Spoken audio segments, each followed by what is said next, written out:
Halo teman-teman ATLM Indonesia.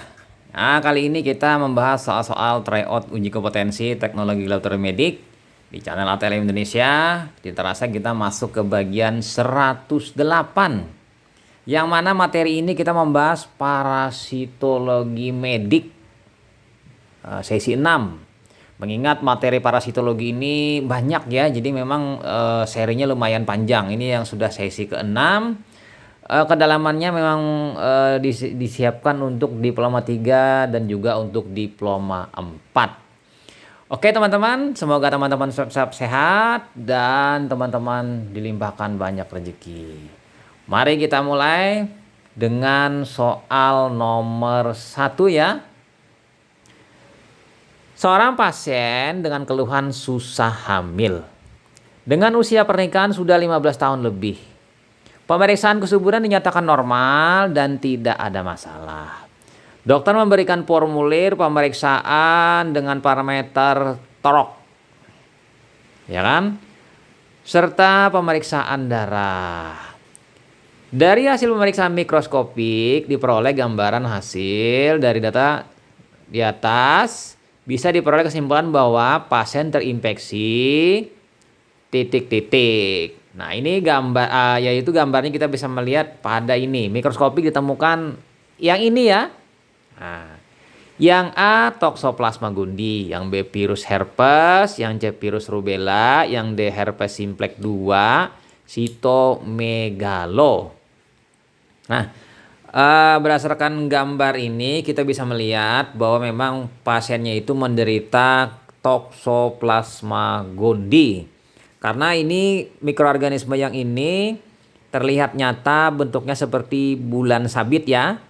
Sementara yang lain, yang 4 itu adalah virus. Virus tidak mungkin berwujud seperti itu ya. Tidak bisa dilihat secara mikroskopik.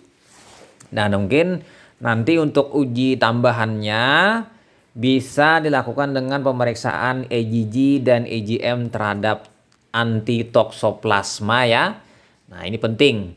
Jadi bila ditemukan parasitnya ini langsung berarti memang nyata ini adalah infeksi toxoplasma pada pasien. Kita tinggal mengidentifikasi berdasarkan gambar ya. Kita pindah lanjut ke soal nomor 2. Ini ada gambar lagi jadi kita lebih senang ke gambar-gambar ya. Seorang ATLM memeriksa spesimen dari pasien dengan informasi riwayat pasien mengalami keluhan gatal di area genital. Dari pemeriksaan mikroskopis diperoleh hasil ya titik 2 gambaran pada gambar berikut ini. Nah, ini gambarnya ya. Lihat yang di tengah. Nah, dari gambar data di atas dapat disimpulkan bahwa parasit itu adalah titik-titik. Yang Agerdia lamlia, B Trichomonas vaginalis, yang C Entamoeba histolytica, atau D Toxoplasma gondii, atau yang E Plasmodium vivax. Tinggal teman-teman melihat di gambar yang di tengah. Itu adalah salah satu ciri khas dari gambar Trichomonas vaginalis yang ada flagellanya ya. Itu ada flagellanya walaupun tidak begitu jelas gambarnya ya. Jadi ada 2 itu. Yang ukuran besar dengan ukuran yang sedang itu yang di tengah. Mungkin yang 2-nya ini tidak meragukan ya gambarnya ya 2. Kita pindah lanjut ke soal nomor 3. Seorang pasien dengan riwayat malaria diperiksa ke laboratorium. Dalam hapusan darah ATLM menemukan bentuk eritrosit normal. 1 ya. Yang kedua ukuran eritrosit normal. Berarti tidak ada pembengkakan ya. Normal dua-duanya. Tidak tampak titik merah. Tidak tampak merah ya. Densitas parasit per lapang pandang jarang. Ditemukan bentuk skizen dengan ciri pigmennya tampak. Merosoid 8-10. Setiap bintik merah dikelilingi sitoplasma pucat. Ini jelas sudah ya. Tanda-tandanya. Pertanyaannya. Dugaan yang mungkin dari pemeriksaan tersebut adalah titik-titik. Yang A Plasmodium vivax, yang B Plasmodium falciparum, yang C Plasmodium malariae, yang D Plasmodium ovale, atau yang E Plasmodium knowlesi. Jadi jelas dari ciri-ciri ini kita bisa menapiskan pertama bukan vivak. Vivak itu bengkak eritrositnya. Ovale eritrositnya berbentuk seperti apa ya? Tidak berbentuk bulat lagi, tapi dia bergerigi ya. 2 sudah hilang. Falciparum. Falciparum ini parasitnya padat. Padat sekali ya. Dan di sini untuk falciparum merosoidnya paling banyak. Jadi bukan falciparum. Kemudian opale falciparum bukan, Knowlesi juga bukan. Jadi di sini yang benar adalah Plasmodium malariae. Jadi Plasmodium malariae ini eritrositnya tetap normal, ukuran eritrositnya normal, kemudian tidak tampak titik merah, tidak ada titik merah ya, titik Maurer tidak ada, tidak Schaffner juga tidak ada. Kemudian densitas parasitnya memang tidak banyak. Beda dengan Plasmodium falciparum yang paling padat, disusul dengan vivak nanti yang lumayan banyak. Kemudian ini ciri khasnya adalah bentuk skizennya dengan pigmennya yang tampak. Nah ini yang paling khas sekali, ya kan? Dan dia merosoidnya 8-10, membentuk seperti ros ya, nanti roset mengeliling. Dan di sini untuk tropozoidnya berbentuk seperti pita. Nah, di setiap bintik merah dikelilingi sitoplasma pucat ya pada merosoidnya. Kita pindah lanjut ke soal nomor 4 ya teman-teman. Nah, spesimen yang berasal dari daging sapi, ini pembukanya ya, diduga mengandung parasit. Setelah diamati ternyata ditemukan parasit dengan ciri-ciri ukuran proglotid grafitnya 16-20 mm. Besar ya, dengan lebar 5-7 mm. Bentuknya 4 persegi panjang. 4 persegi panjang ya, memanjang. Tidak ada lubang uterus. Pertanyaannya, dari data di atas bisa ditarik kesimpulan bahwa spesimen tersebut mengandung parasit yang A Taenia cilium, yang B Taenia yang A Taenia saginata, yang B Taenia cilium, yang C Hymenopus nana, yang D Hymenopus diminuta atau Fasciola hepatica. Dan dari sini kita bisa menganalisa bahwa apabila berasal dari daging sapi itu adalah Taenia saginata. Kalau dari babi Taenia cilium, ya kan? Nah, sementara penularan yang lain Hymenopus itu melalui telur. Nah, oke ya. Jadi di sini Cysticercus bovin yang sapi, yang satunya selulose dari babi ya. Jadi Cysticercusnya lah yang paling efektif untuk menularkan. Jadi makan daging yang tidak dimasak dengan baik sehingga Cysticercusnya tidak mati. Kita pindah lanjut ke soal nomor 5. Perhatikan gambar ya teman-teman. Ini gambar ada bentuk membulat ya dengan inti dan karyosom. Pada pasien dengan spesimen feses diperoleh hasil mikroskopik ditemukan adanya kista. Ini kista ya, berbentuk lonjong. Dinding kista tampak jelas, sering tampak gelanggang di sekitarnya. Ada gelanggang ya. Dengan inti 2-4. Ini kebetulan intinya berapa ini? 1, 2. 2 yang terlihat jelas ya. Sisanya mungkin ya agak jelas, tidak kurang jelas itu. Tampak pula aksostilus. Aksostilus. Ada ini apa namanya? Garis tengah. Dan sisa-sisa organel. Nah, sisa organel itu yang paling bawah itu ada kayak gelembung itu. Pertanyaannya, dari hasil pemeriksaan mikroskop di atas, maka kemungkinan protozoa yang menyebabkan infeksi tersebut pada pasien adalah titik-titik. Yang A Entamoeba histolytica, yang B Entamoeba coli, yang C Giardia lamblia, yang D Iodomoeba butzli, yang E Balantidium coli. Jadi jawabannya di sini adalah Giardia lamblia. Ini Giardia lamblia ya, bentuknya agak lonjong. Beda dengan yang Entamoeba histolytica yang bentuknya membulat dan coli juga membulat. Nah, jadi kalau Balantidium coli nanti ada ukuran intinya makro dan mikro, sedangkan Iodomoeba butzli tidak ada seperti ini ya bentuknya. Kita pindah lanjut ke soal nomor 6. Perhatikan gambar ya, ada gambar itu gambar ya kan pisang ya, khas sekali itu. Pertanyaan naskah soalnya, seorang ATLM memeriksa tetes tebal dari pasien dengan hasil mikroskopik seperti pada gambar. Data lainnya adalah tidak terjadi infeksi multiple serta jumlah parasit yang ditemukan tidak terlalu banyak. Jenis malaria apa yang menginfeksi pasien? Yang A, Plasmodium pipa karena ditemukan makrogametosit pada tetes tebal. Yang B, Plasmodium falciparum karena ditemukan makrogametosit pada tetes tebal. Kemudian yang C, Plasmodium pipa karena ditemukan mikrogametosit pada tetes tebal. Kemudian yang D, Plasmodium falciparum karena ditemukan mikrogametosit pada tetes tebal. Atau yang E, Plasmodium falciparum karena besar parasit dibandingkan inti limfosit lebih kecil. Jadi di sini mengingat ini adalah hapusan darah tipis ya, ini hapusan darah tipis ya, bukan darah tebal ya. Bentuk eritrositnya tidak hancur, masih ada terlihat jelas. Jadi pilihannya yang tetes tebal A, B, C, D itu tidak berlaku. Yang berlaku adalah yang E. Plasmodium falciparum yang memang benar karena itu bentuknya seperti pisang.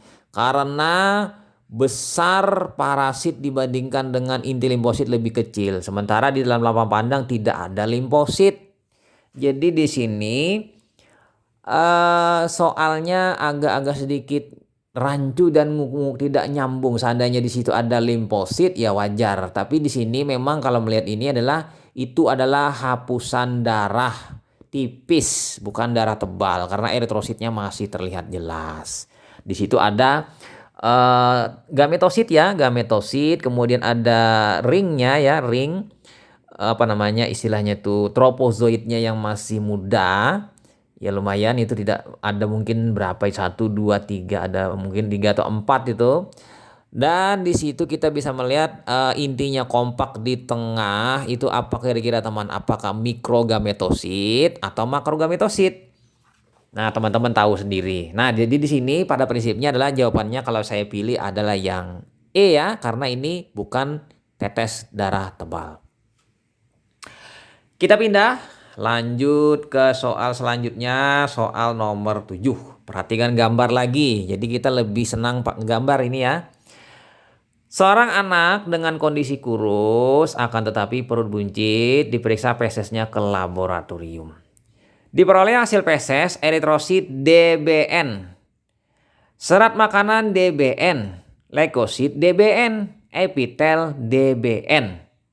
Konsistensi cair dan ditemukan telur dengan ciri-ciri. Nah, lihat pada gambar ukurannya 60 kali 45 mikron. Warna kuning kecoklatan, dinding tebal, 3 lapisan, isi telur berupa sel tunggal yang belum membelah. Jadi masih bulat ya, tidak ada pembelahan dan tidak terlihat adanya embrio. Nah, pertanyaannya, parasit apakah yang menginfeksi anak tersebut? Yang A, Ascaris lumbricoides, yang B, Trichuris trisura, yang C, Ancylostoma duodenal. Kemudian yang D, Necator americanus, atau yang E, Enterobius vermicularis. Jadi jawabannya yang benar di sini berdasarkan telur tadi adalah Ascaris lumbricoides karena cacing telurnya ini terbagi atau terdiri dari 3 lapis. Ada lapisan yang luar ya yang tebal, kemudian ada lapisan yang dalam, ada lapisan lagi yang di dalam yang tipis. Kemudian di dalamnya itu ada isi telur yang masih selnya tunggal, belum bersegmen atau belum membelah atau belum menjadi embrio. Kita pindah lanjut ke soal selanjutnya, soal nomor 8 masih di channel ATLM Indonesia. Seorang ATLM sedang melakukan pengambilan darah malam, kemudian dibuat preparat darah merah di laboratorium parasitologi. Jadi ngambilnya malam hari. Malam hari berarti teman-teman sudah pasti yakin apa yang akan dicari. ATLM tersebut meneteskan 1 tetes darah, diteteskan ke objek gelas dengan ujung objek gelas lain yang bersih diarahkan 30 derajat dan darah dihapus menyebar pada objek gelas. Jadi diolah. Nah, pertanyaannya, apa tersangka spesies yang dicari oleh ATLM tersebut? Yang A. Plasmodium falciparum, yang B. Wucheria bancrofti, yang D. Trichomonas vaginalis, atau yang D. Leishmania donovani, atau E. Toxoplasma gondii. Jadi di sini kalau sesuai dengan sediaan yang dibuat dan malam hari pengambilannya itu adalah Wucheria bancrofti atau filariasis. Filariasis dari bancrofti ya, walaupun di sini pilihannya bancrofti ya, mungkin bisa juga Malai, Brugia Malai atau Brugia timori. Jadi ini ya tujuannya mencari mikrofilaria atau filariasis karena mengambilnya malam hari. Dan darah tadi dibuat tetesan tebal ya, tetesan tebal yang lebar dan besar ya kan. Lalu nanti dikeringkan, dihemolisa dan diwarnai dengan cara gimsa. Jadi hampir mirip dengan pewarnaan plasmodium ya. Tapi bedanya di sini khusus untuk pengambilan darah malam yang dijadwalkan itu adalah Wucheria bancrofti, Malai atau timori. Karena itu adalah nokturnal. Kita pindah lanjut ke nomor 9. Kutu yang menyerang pada kepala. Memiliki siklus pendek. Ekor menyerupai huruf V. Memiliki segmen pada tubuh. Tidak bersayap menyebabkan gatal. Pagabon errorum kissing book. Penularan melalui telur pada spray bantal. Kutu apakah kira-kira yang dimaksud ini teman-teman? Yang A. Pediculus humanus corporis, yang B. Pediculus humanus capitis, yang C. Pterus pubis, yang D. Cimek hemipterus atau Sarcoptes KB. Jadi jawabannya di sini kalau melihat ekornya huruf V, ada huruf V terbalik, ada huruf V memang benar V, tergantung nanti kan jenis kelaminnya jantan atau betina. Jadi di sini adalah Pediculus humanus capitis apabila menyerang pada kepala, tapi bila menyerang pada badan itulah corporis. Ya kan? Nah, gampang itu. Terakhir kita pindah lanjut ke soal nomor 10. Seorang ATLM melakukan pemeriksaan infeksi cacing pada anak SD. Cacing berbentuk seperti daun, hanya ditemukan di hulu sungai utara untuk Indonesia, itu di Kalimantan Selatan. Penularan melalui makan tumbuhan air tidak atau kurang masak. Jadi ini si anak ini, anak SD biasanya memakan tumbuhan air yang dia petik teratai, sejenis teratai kemudian dimakan. Lalu telur memiliki operkulum bersifat hermafrodit. Cacing ini termasuk kelas trematoda. Pertanyaannya, cacing apakah tersebut? Yang A. Schistosoma hemotobium, yang B. Passiola hepatica, yang C. Passiola buschi, yang D. Taenia saginata, atau yang E. Ascaris lumbricoides. Jadi jawabannya di sini yang tepat adalah Paschiolopsis buschi. Jadi Paschiolopsis buschi ini kasusnya di Indonesia itu hanya terjadi di wilayah Kalimantan Selatan, hulu Sungai Utara, di sekitar area Danau Panggang atau Kecamatan Danau Panggang, Kecamatan Babirik. Dua ini ya endemis dan ini terkait dengan memakan tumbuhan air yang kurang atau tidak masak atau dalam kondisi mentah. Karena di tumbuhan air ini tempat masuknya siklus parasit tadi, ya kan, siklus parasit tadi yang ada pada kasus ini. Metaserkaria. Ada redia kan, redia 1, redia 2, ada serkaria. Nah, serkaria ini kan menembus ke kemana, ke keong. Nanti pemeriksaan serkarianya melalui pemeriksa keong. Keong kita pecahkan bagian cangkang belakangnya, lalu kita sedot bagian cairannya, maka akan banyak nanti ditemukan serkaria. Jadi saya pernah